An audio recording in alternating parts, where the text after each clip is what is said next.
नमस्कार, penalty corner में आपका स्वागत है। जो लोग नियमित पेनल्टी कॉर्नर देखते हैं उनको शायद याद होगा कि 4-5 दिन पहले जब प्रहलाद गुंजल के कांग्रेस में आने की संभावना हमने व्यक्त की थी, संभावना आई नहीं थी जब, तो उससे पहले बता दिया 2-3 दिन पहले कि वो आने वाले हैं और कांग्रेस से चुनाव लड़ेंगे।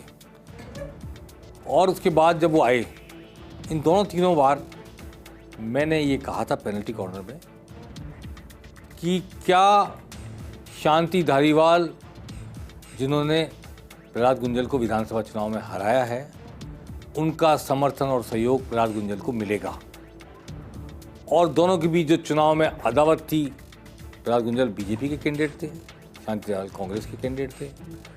और मैंने तब ये भी कहा था कि प्रहलाद गुंजल की पार्टी के अंदर जो इंटरनल कंट्रडिक्शन है, उसके बाद ओम बिरला के समर्थक शांति धारीवाल के प्रति सॉफ्ट रहे हैं, शांति धारीवाल के समर्थक ओम बिरला के प्रति सॉफ्ट रहे हैं। तो क्या शांति धारीवाल कांग्रेस के प्रत्याशी के रूप में गुंजल को का साथ दे पाएंगे? ये सवाल मैंने उठाया था। और आज वो मंच पर आ गई, सरेआम आ गई बात निकल करके, जब शांति धारीवाल ने कहा प्रहलाद गुंजल की सभा में, मुझ पर विधानसभा चुनाव में जो आरोप लगाए, पहले जनता के सामने कहो कि वो गलत थे। दूसरा, उन्होंने कहा कि आप पहले एक सांप्रदायिक पार्टी में थे, अब बताओ, घोषणा करो, दुनिया को बताओ कि आप सेक्युलर हो गए हो, सेक्युलर होना पड़ेगा आपको यहाँ आने के बाद में। 2 सवाल शांति धारीवाल ने मंच पर ऐसे उठाए जिनका जवाब प्रहलाद गुंजल के पास नहीं था। और शांति धारीवाल ने परोक्ष रूप से बीजेपी के प्रत्याशी लोकसभा स्पीकर ओम बिरला के लिए सहूलियत पैदा कर दी। ओम बिरला बहुत बड़ा व्यक्तित्व हैं, वैसे उनके पास बहुत सारी सहूलियतें हैं, इसलिए कोई लगता नहीं है कि इससे ज़्यादा फर्क पड़ेगा। लेकिन कांग्रेस के कंट्रडिक्शन, कांग्रेस के इंटरनल विवाद मंच पर आने के बाद कांग्रेसी कार्यकर्ता डिमोरलाइज है। उसके भीतर जो जोश होना चाहिए चुनाव लड़ने का, वो जोश बना रहेगा, ये संशय है इस बात में, संदेह की बात है। सुनते हैं सबसे पहले शांति धारीवाल ने क्या कहा और फिर सुनेंगे कि प्रहलाद गुंजल ने क्या कहा।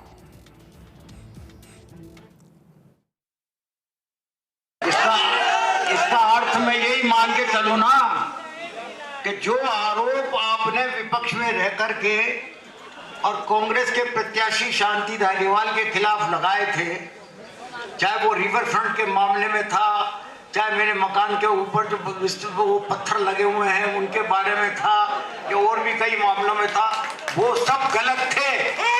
कि कोई छोटे मोटे डिफरेंसेस होते हैं, वो होते रहेंगे, अपनी जगह पे है, लेकिन जहां तक पार्टी की जीत का सवाल है, उसमें कोई कंप्रोमाइज नहीं होगा। कांग्रेस का वोट कांग्रेस को ही जाएगा।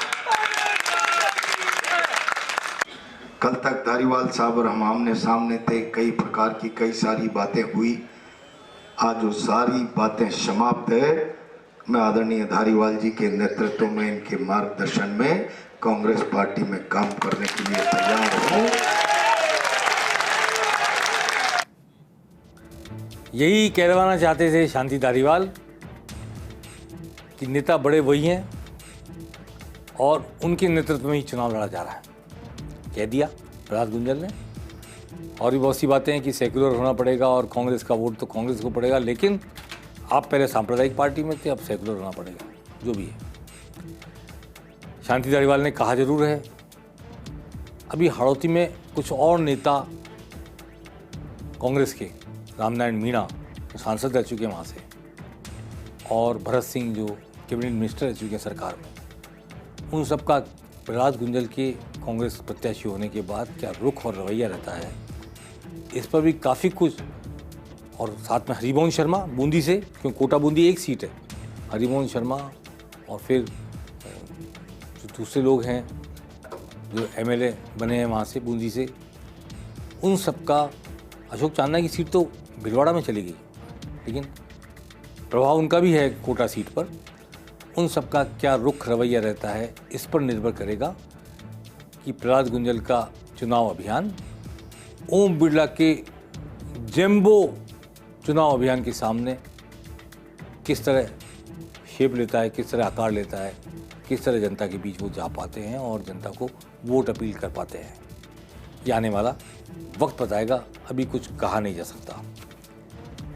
तो लेट अस होप कि कांग्रेस का एक सामूहिक और संगठित रूप सामने आए और दोनों पार्टियां मिलकर अपने अपने नारों के साथ, अपने अपने एजेंडे के साथ, अपने अपने प्रत्याशियों की योग्यता के साथ, अपने अपने प्रत्याशियों की पद और कद के साथ चुनाव लड़ें और कोटा बूंदी की जनता को अपनी स्पष्ट राय देने का मौका मिल पाए।